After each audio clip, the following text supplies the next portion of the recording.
Sa Davao, ano ba ang mga pangyayari sa Davao? Nakita ko lang ho ito mga bossing ha. Sa Davao, ayun, meron sinaksak. Patay yung rider. Hindi po ako nagtatawa ha, mga bossing. Dahil may nalagas tayong kababayan, hindi po yun yung pinagtatawanan ko. Ang natutuwa ako ay laging pinangangalandakan ng mga DDS pagkaganda-ganda at pagkalinis-linis at pagka peaceful daw po doon sa Davao. Mamukat-mukat mo, ganito yung lagi mong makikita at masusubaybayan ng mga pangyayari doon sa Davao. O di ba? Delivery rider patay matapos saksakin sa ulo at likod sa Davao. O ano yung pinagmamalaki na peaceful dyan? Tapos kada buwan ang mapabalitaan namin, maririnig namin, limpak-limpak na ipinagbabawal na gamot yung mga naaaresto, nahuhuli. No? Diyan ho sa Davao. Talaga po na talagang nabudol tayo nung panahon ni dating Pangulong Duterte. Nung panahon na nangangampanya ang dating Pangulong Duterte. Kasi yan yung ginawa nilang model para sa atin ho eh. Di ba? Sabi ni Alonly TV, it's a lie, magulo ang Davao, mga guns.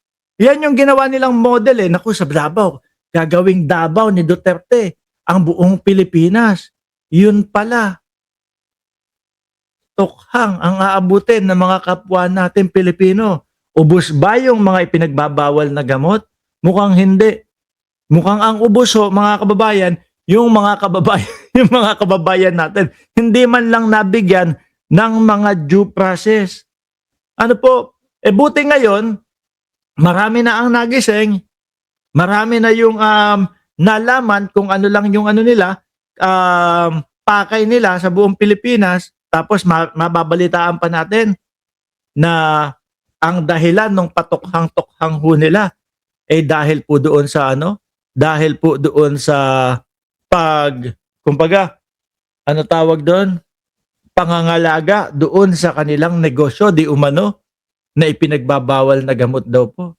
Kumbaga, pinagtitiklop, pinagtitegi daw ho, di umano, mga kababayan, yung mga kalaban doon sa negosyo na ipinagbabawal na gamot upang yung kanilang negosyo ang mas lumakas o talagang mamutawi sa buong Pilipinas. Ano po? Hindi ho sana ako naniniwala dun sa mga naririnig kong ganon.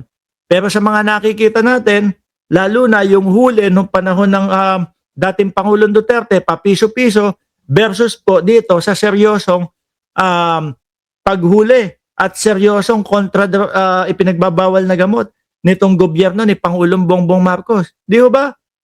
Ito lahat ng mahuli, milyon-milyon, bilyon-bilyon na ipinagbabawal na gamot, puro buhay ho doon sa kanila, piso-piso na nga lang, tigok pa. Paano mo nga naman makukuha yung mga malalaking tao na talagang sinasabi na puno nung mga ipinagbabawal na gamot? Di ho ba? Sabi ni Alonly TV, pagdadamputin na mga guns na yan, mga sindikato daw po. Sabi ni Alonly TV ulit, sa Davao destination, mga sindikato, mga droga at mga terorista, mga guns, idagdag mo na yung mga ano daw ho, mga kababayan. Idagdag mo na yung mga ano tawag dito, yung mga birth certificate na libo-libo. Diyan din ang gawaan. Di po ba? Kaya ewan ko kung kayo, magpapabudol pa ho kayo sa darating na eleksyon sa 2028. Ako, hindi na. Imposible ko na ho mga ipagboboto ho yung mga yan, mga kababayan. Kung meron man ako iboboto na DDS, alam nyo kung sino? Wala. Wala na. Ano po, putik na. Kung hindi ob-ob, kung hindi BO-BO, biruin mo ba naman? Ang sasabihin, dito po sa oposisyon, ang trabaho po namin mag-oppose, lahat i-oppose. Di ba? Kaya tayo, kapag tayo na biktima na isang beses, wag na tayo magpabiktima ulit. Ayos na yun. So yan na yun. Di ba mga kababayan? Wag na nating hayaan na mauto pa ulit tayo ng mga yan. Hindi na tayo papayag na mauto ng mga yan. Di ba? Nasaan ang ano dyan? Fresh na balita, April 13. April 30, isang buwan ang nakalipas. Di ba? Oh, anyway ho, mga bossing, alisin na ho natin ito, mga kababayan. Ngayon, saan tayo? Pumunta na tayo doon mismo kay Franco Mabanta at doon po sa Peanut Gallery Maleta Network daw ho, mga bossing. No? Peanut Gallery Maleta Network, mga kababayan. Nakuha po namin yung buong video kung paano po yung entrapment na ginawa po ng NBI, mga bossing.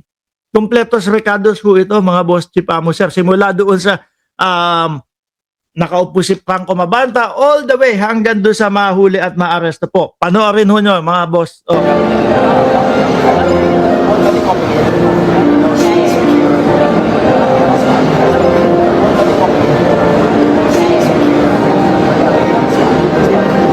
Di ba?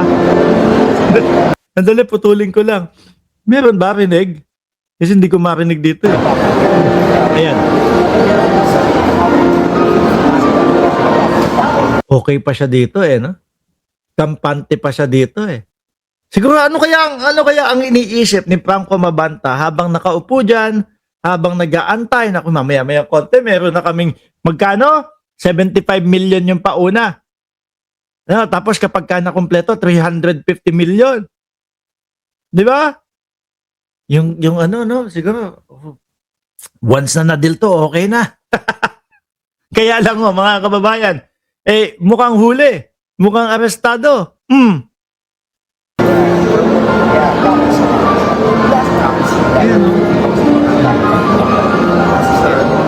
Oh. Ayan na. Meron ba?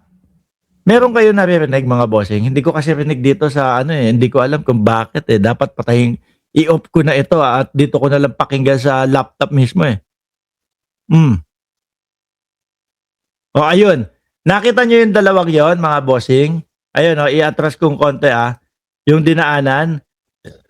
Di ba kahapon, may pinakita ako na video, di maintindihan ng audio. Di ba kanina o kahapon o kaninang kagabi, may pinakita ako na kumbaga yung pagsasalita nung kay Franco Mabanta, mga bossing. Pagsasalita na ang tinutukoy nga, may dalawa akong kasama dyan. No? Naka-face mask sila. Kung ano ba pangalan no? Johnny or something else. Something. Nandiyan sila, sasalubong sila. Which is, yun ho, yung nakita mismo sa video. O, laki ako yung video, ha?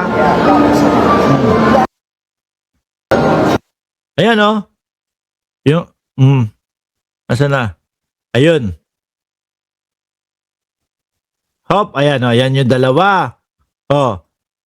Yan yung dalawa na kasama sa maleta gang ni ni Franco Mabanta.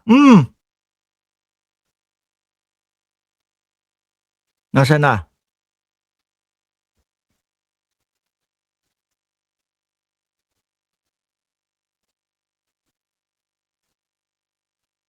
Sabi ni Lonely TV, kala mo bilyonaryo extortionist sindikato scammer.